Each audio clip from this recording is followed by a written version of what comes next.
I am a naturalized American citizen. My family came to this country in 1587 from Sachsenhausen, Germany. Throughout that 400 years plus, my family has never owned slaves from any country whatsoever. They did hire people of African descent to work on the family farms, but they were paid and treated well. My family has always considered people of other races and cultures as our equal. No better, no worse. It is for that reason that I cannot understand why all hatred that is being generated and condoned in this country against others, that these rednecks do not understand. Just because a person is different from you does not give you the right to hate them or do them harm. If you do believe that way, you are no better than the Nazis from my homeland of Germany, the fascists of Mussolini's Italy, Stalin's KGB, Mao Zedong's teachings, or the extermination attitudes of the so-called axis of evil.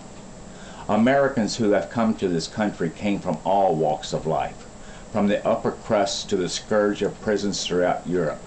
But they all came here for one reason: to be free, to be accepted into a society that was built on the ideology that we were one people, indivisible.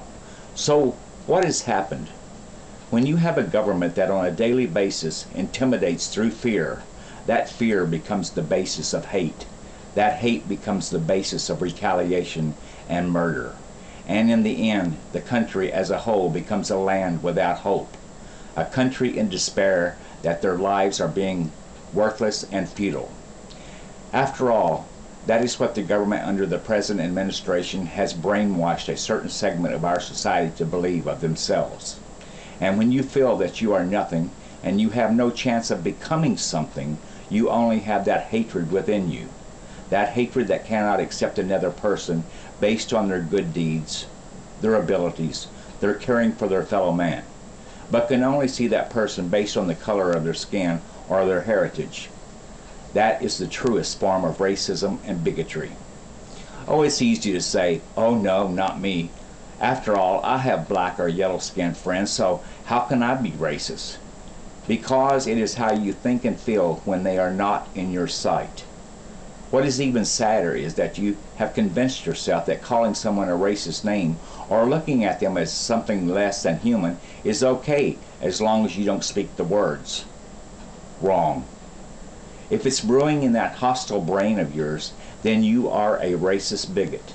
It is time, no, it is well past time, that the leadership in this country set an example of what our forefathers meant when they said, "This one nation under God, indivisible, with liberty and justice for all."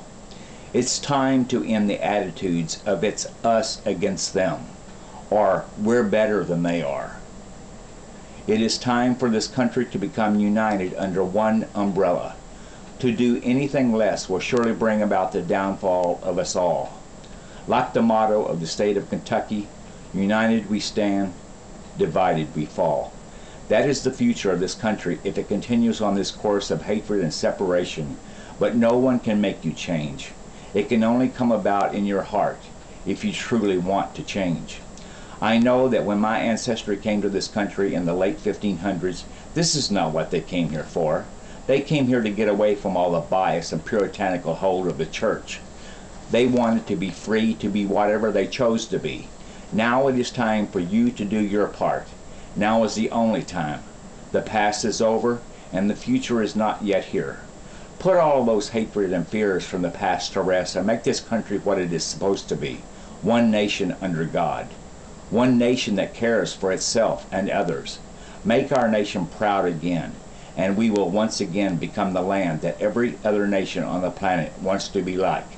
It is time for change, and that time is now. Thank you.